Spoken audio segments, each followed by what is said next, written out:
Hi guys, welcome to economics class 12। So आज हम पढ़ेंगे इन्फ्लेशन को मेजर कैसे करते हैं, कौन कौन से इंडेक्सेस हैं, लिमिटेशंस क्या हैं उनके, और बहुत सारे लाइक अगर कंज्यूमर प्राइस इंडेक्स है, होलसेल प्राइस इंडेक्स है, तो उसके अंदर क्या क्या कैसे कैसे मेजर होता है। ओके, तो सबसे पहले जानते हैं हाउ टू मेजर इन्फ्लेशन। सो बहुत सारे गवर्नमेंट की अथॉरिटीज़ और इकोनॉमिक ऑर्गेनाइजेशंस ने पैरामीटर्स डिसाइड किए हैं जो मेजर करेंगे, इंडेक्सेस डिसाइड किए हैं जो इन्फ्लेशन को मेजर करेंगे। Okay, so based on various indices और indexes defined by the government and various economic organisations we know how to measure inflation. Okay, so price indexation या फिर प्राइस इंडिसेस जो होती हैं इन्फ्लेशन के मेजर करती हैं, ओवरऑल प्राइस लेवल्स को मेजर करते हैं कि किस तरीके से जो प्राइस लेवल्स हैं, general price levels over a period of time कैसे कैसे बढ़े हैं या घटे हैं। ओके, तो उनको एवरेज करके इन्फ्लेशन निकाला जाता है। Okay, so they are wholesale price index and consumer price index. ये दोनों इंडेक्सेस हैं जो कि इन्फ्लेशन को मेजर करते हैं। ओके, होलसेल लेवल पे और कंज्यूमर लेवल पे। होलसेल लेवल पे WPI है और कंज्यूमर लेवल पे CPI है या फिर कंज्यूमर प्राइस इंडेक्स है। ओके, तो होलसेल प्राइस इंडेक्स क्या होता है? तो होलसेल में जैसे हमें पता है वो गुड्स होते हैं जिनसे और आगे और गुड्स बनाए जाते हैं। जैसे कि हम स्टील का एग्जांपल लेते हैं, तो स्टील एक तरीके से होलसेल आइटम है, क्योंकि स्टील से आप देखते हैं कि कार भी बना सकते हैं, स्टील से आप स्टील पाइप्स भी बना सकते हैं, स्टील से आप स्टील के बॉक्सेस भी बना सकते हैं, और भी स्टील से बहुत सारी आइटम्स बना सकते हैं। ओके, बाइक्स भी बना सकते हैं। तो इस तरीके से ये एक होलसेल प्रोडक्ट है। तो होलसेल प्राइस इंडेक्स होता है होलसेल के गुड्स के प्राइस लेवल्स को जो चेंज होता है उसको मेजर करने के लिए। Okay, so wholesale price index it can be used for goods used for manufacturing other goods. Okay, so इसके अंदर होलसेल प्राइस इंडेक्स के अंदर कौन से गुड्स का, कितने सारे गुड्स का प्राइस लेवल का चेंजेस को मेजर किया जाता है। बहुत सारे आइटम्स है, उसमें से ऑलमोस्ट 676 आइटम्स हैं जिनके प्राइस लेवल्स के चेंज को मेजर किया जाता है। Okay, so these goods are traded in bulk and traded between organizations at wholesale stage instead of consumers. Okay, so wholesale stage पे ये चीज़ें बेची और ख़रीदी जाती हैं और ये बल्क में ख़रीदी जाती हैं। ओके, सो अभी हम जानेंगे कि कौन सा डिपार्टमेंट है जो रिलीज करता है WPI को या होलसेल प्राइस इंडेक्स को। So office of economic adviser, department of industrial policy and promotion, so department of DIPP इसको रिलीज करता है। Ministry of commerce and industry के अंदर आता है। ओके, सो अब हम जानेंगे what is the importance of WPI, wholesale price index की ज़रूरत क्या है। तो इसकी ये ज़रूरत है कि हम इन्फ्लेशन को मैनेज करना चाहते हैं, इन्फ्लेशन को देखना चाहते हैं। जब देखेंगे, कैलकुलेट करेंगे, तभी उसको मैनेज कर पाएंगे ना, मॉनिटर कर पाएंगे prices of essential commodities WPI को देखते हुए। Okay, so it is an important statistical indicator of various policy decisions of government are taken by looking at WPI. Okay, like inflation management, monitoring the prices of essential commodities are decided by looking at WPI. So WPI या wholesale price index 2009 से पहले weekly calculate किया जाता था, release किया जाता था, लेकिन अब ये मंथली रिलीज किया जाता है। अब जानेंगे कि what are the limitations, drawbacks क्या है WPI के। सो कोई भी हमारा जो इंडेक्स होता है या कोई भी पॉलिसी हमारी परफेक्ट नहीं होती है, तो इसी तरीके से WPI के कुछ ड्रॉबैक्स है, लिमिटेशंस है। क्या क्या है? सबसे पहले जानेंगे कि WPI जो होता है सर्विसेज को काउंट नहीं करता है। जो सर्विसेज है ना उसके चेंज को नहीं दिखाता है। तो सर्विसेज में क्या आएंगी, जैसे हमारा हेल्थ हो गया, IT सेक्टर हो गया, एजुकेशन हो गया, ट्रांसपोर्ट सेक्टर हो गया, तो इन सबको WPI नहीं देखता है।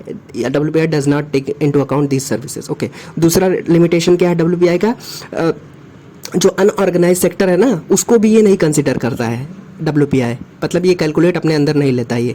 तो WPI does not take into account products of the unorganised sector which is 35% of the manufactured output. मतलब जितना भी चीज़ें मैन्युफैक्चर होती हैं 100%, उसका 35% अनऑर्गेनाइज सेक्टर का होता है, लेकिन WPI उसको कंसिडर नहीं करती है। अनऑर्गेनाइज सेक्टर मतलब क्या, जैसे कि आप देखते हैं कि जिसका प्रॉपर गवर्नमेंट रेगुलेशन नहीं होता। जैसे आप देखते होंगे कई कॉलोनीज़ में छोटी छोटी पिकल की इंडस्ट्रीज़, 2-3 औरतें मिल करके पिकल की जैसे छोटी सी फैक्ट्री चलाती हैं स्मॉल स्केल में अनऑर्गेनाइज सेक्टर में, और गांव की आसपास की 7-8 औरतों को लेकर के वो लोग बनाती हैं और उसको डिस्ट्रीब्यूट करती हैं, बेचती हैं। तो वो एक तरह से अनऑर्गेनाइज सेक्टर का एग्जांपल हो गया।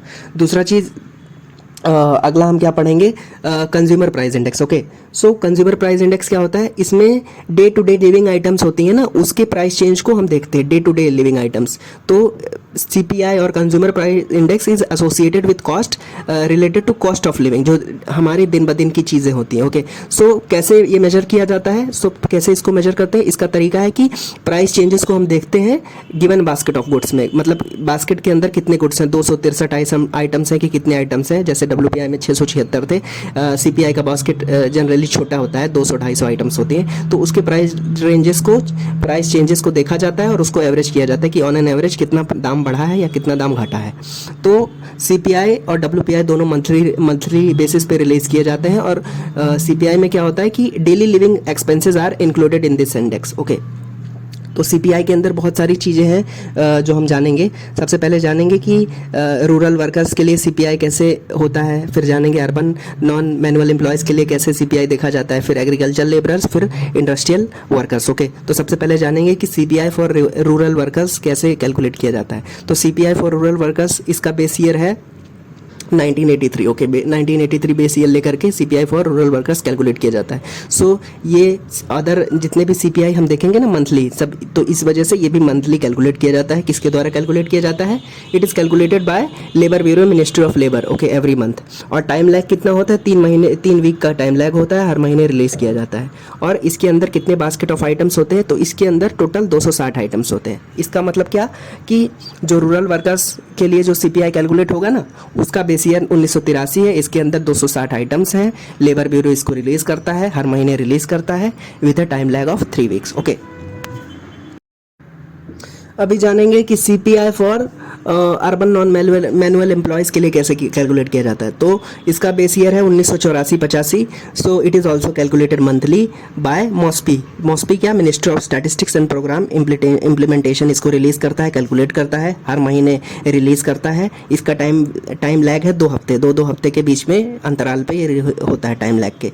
और इसके अंदर 146 से लेकर के 365 आइटम्स तक होते हैं। Okay, CPI for urban non manual employees. Next है CPI फॉर एग्रीकल्चरल लेबरर्स। तो एग्रीकल्चरल लेबरर्स के लिए CPI कैसे कैलकुलेट होता है? सो बेसिकली इसका बेस ईयर हम मान के रखते हैं 1986-87 और मंथली ये भी कैलकुलेट किया जाता है, लेबर ब्यूरो के द्वारा कैलकुलेट किया जाता है। और टाइम लैग है 3 हफ्ते। ओके, सो इसके अंदर भी 260 आइटम्स का बास्केट है। Okay, last but not the least, CPI for industrial workers. So CPI for industrial workers कैसे किया जाता है कैलकुलेट? सो इसका बेस ईयर हमने मान रखा है 2001। ओके, सो ये भी मंथली रिलीज़ किया जाता है, लेबर ब्यूरो के द्वारा रिलीज़ किया जाता है, मिनिस्ट्री ऑफ लेबर। और टाइम लैग इसका 1 महीना होता है, time lag of 1 month, released every month and it consist of 260 items. So आज हमने क्या पढ़ा?